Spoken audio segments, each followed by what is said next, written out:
the mask. Zion was the kind of boy everyone liked. At 15, he was the one who made jokes in the hallway, danced during class breaks, and had a meme ready for every situation. He was known as Mr. Good Vibes only in school. Even teachers smiled when he walked in, expecting him to lighten the mood. But what no one knew was that when Zion went home, he was a completely different person. At home, the lights often flickered because the electricity bill was overdue. His father had lost his job 8 months ago. His mother now worked overtime as a nurse, barely home. His little sister, Amal, had been sick for weeks, and Zion often stayed up late helping her with medicine or calming her nightmares. His life, behind closed doors, was nothing like the joy he showed at school. Zion had learned to wear a mask, a perfect smile, always in place. One day, during a group project in English class, Zion was paired with Mira, a quiet girl who mostly stayed to herself. While others laughed and talked, Mira worked silently, always observing. Zion, as usual, cracked a few jokes, but Mira didn't laugh. Instead, she asked, "Why do you always try to be funny?" Zion shrugged, "Because people like funny. Nobody likes sad." Mira looked at him, not unkindly, and said, "You don't always have to be okay." Zion didn't reply. No one had ever said that to him before. Later that day, when Zion went to his locker, he found a small note slipped between his books. It said, "Not all superheroes wear capes. Some wear smiles to hide their battles. But even superheroes need a break." There was no name, but Zion knew it was from Mira. Something about those words hit harder than anything else. That night, Zion couldn't sleep. His sister had a fever again. His mother was late. He sat by the window, the stars blurry through tired eyes. For the first time in months, he wanted to talk. Really talk. The next morning, Zion went to see Mr. John Carden, his English teacher. "Can I talk to you?" he asked, not smiling for once. "Always," Mr. Carden said gently. In that small, sunlit office, Zion poured his heart out. He talked about his father, his mother, Amal, the weight on his shoulders. Mr. Carden didn't interrupt. He just listened. At the end, he simply said, "You're not alone, Zion. And you don't have to do this alone." The school counselor got involved. Zion's teachers offered quiet support. Mira, in her own way, became a real friend, someone who didn't expect him to be funny every minute. Zion still made jokes, but now they came from a lighter place. He started a support group in school, a place where anyone could come, sit, talk, or just be. No masks allowed. Kids showed up, some with big stories, some with small ones, some who just wanted to sit and be seen. One afternoon, Mira joined the group. She didn't say much. She just passed Zion a note again. This one read, "You didn't take off the mask for yourself. You took it off for all of us. Thank you." Zion smiled, not the fake one, not the funny one, just a real one. Moral: we all wear masks sometimes, but real strength is taking it off and allowing others to see who we truly are. You're not weak for feeling. You're human, and you are never alone.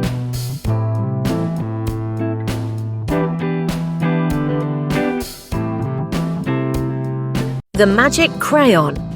Alex was 14, smart but invisible. No one noticed him in school.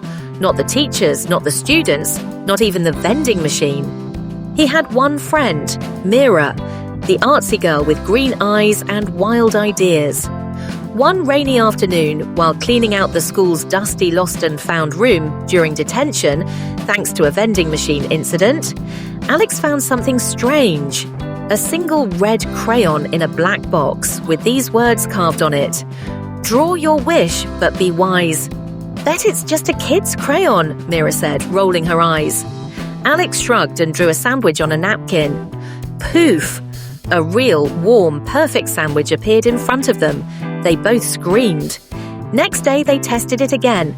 This time, Alex drew headphones. Bam! Brand new wireless headphones. "This thing is insane," Mira whispered.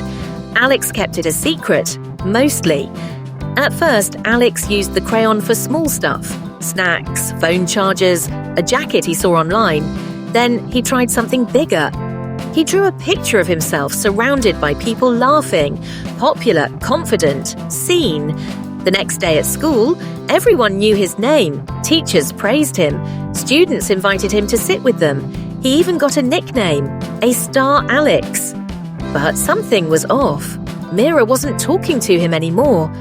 And slowly, Alex realized these people liked the version of him from the drawing, not him.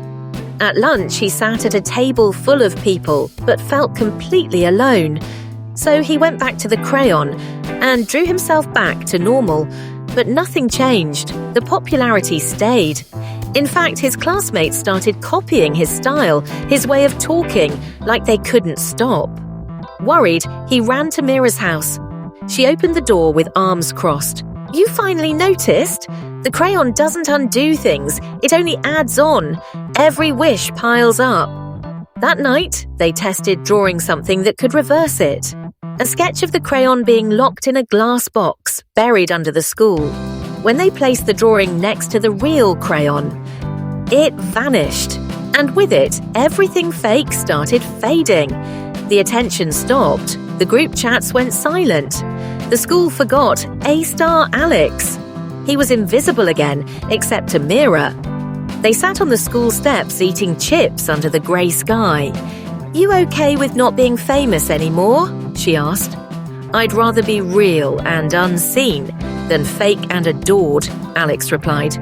Magic can't fix the need to be seen for who you really are. Shortcuts might give you everything, except real connection. So be careful what you wish for.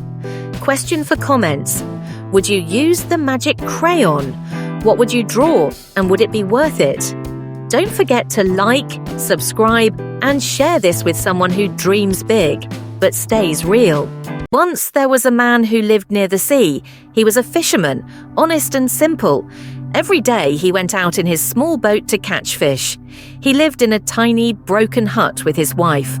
Life was hard, but he never complained. One day, something strange happened. He caught a fish, but not just any fish. This one was golden, and then it spoke. "Please let me go," said the fish. "I'm a magical fish. If you spare me, I can give you anything you wish." The fisherman was shocked, but he was kind-hearted. "I don't need anything," he said. "Go be free." And he let the fish go. When he told his wife what happened, she was not impressed. She said, "What? You let it go? Without asking for anything? Go back and ask for a better house." So he did. The sky had turned a little grey. The sea looked different, like it knew something. He called the fish, and the fish came. He asked for a better house. The fish said, "Go home." "It's done." And it was. Their small hut had turned into a cozy little house. The wife was happy, but not for long. A few days later, she said, "This house is too small. Go ask the fish for a mansion." He didn't want to, but he went. The sea was darker now. The fish gave them a mansion. Then she wanted more, to be queen, then ruler of the world. And then she said the craziest thing, "Tell the fish I want to control the sun, the moon, and the stars." The fisherman was tired. He had lost peace. He went back to the sea one last time. The sea was wild, stormy, scary. He called the fish. The fish didn't say a word. It just disappeared under the waves.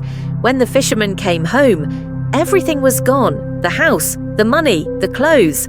They were back in their old, broken hut. Moral of the story: greed never ends. The more you chase everything, the more you can lose everything.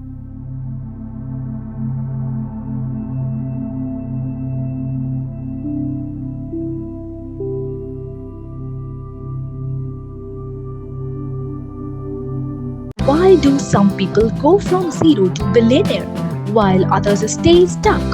Today, we bring you a powerful real-life inspired story of a teenager who turned struggle into success. This is not just a story, it's a mirror. Watch till the end because the secret to success you have been looking for might be hiding here. Meet Kabir. He was 17, Not a topper, not athletic, not popular, no iPhone, no Instagram followers, no dream life. But he had one thing: hunger. While others were chasing likes, Kabir was chasing learning, delivering newspaper, watching free tutorials at night. He did not know how he'd make it, but he believed he could. One day, Kabir heard a billionaire say, "Discipline beats talent when talent does not work hard." That's one quote lit a fire. He stopped waiting for confidence. He just started doing. Tried building apps, failed. Tried again, failed harder. No applause, no recognitions. But he kept going, and that was his edge. At 21, he launched an app. No investor, no marketing. Then, one day, boom! A popular influencer shared it. Downloads exploded. He was invited to events, podcasts, featured. People said overnight success, but they did not see the years of silence. That's the truth about billionaires. They work for years in the shadows before the spotlight ever finds them. People think success is magic. It's not. It's doing the small things consistently without a crowd. I wasn't special. I was just relentless. I didn't chase fame. I chased growth. So, what's the secret of billionaires? It's not genius, not luck. It is the courage to keep going when no one is clapping. So, if you are a teen watching this, you don't need a perfect plan. You just need to start and never stop. If Kabir's story lit something inside you, drop a fire emoji in the comments. Hit like if you are ready to work silently and win loudly. Subscribe for more powerful real stories that bring the spark back.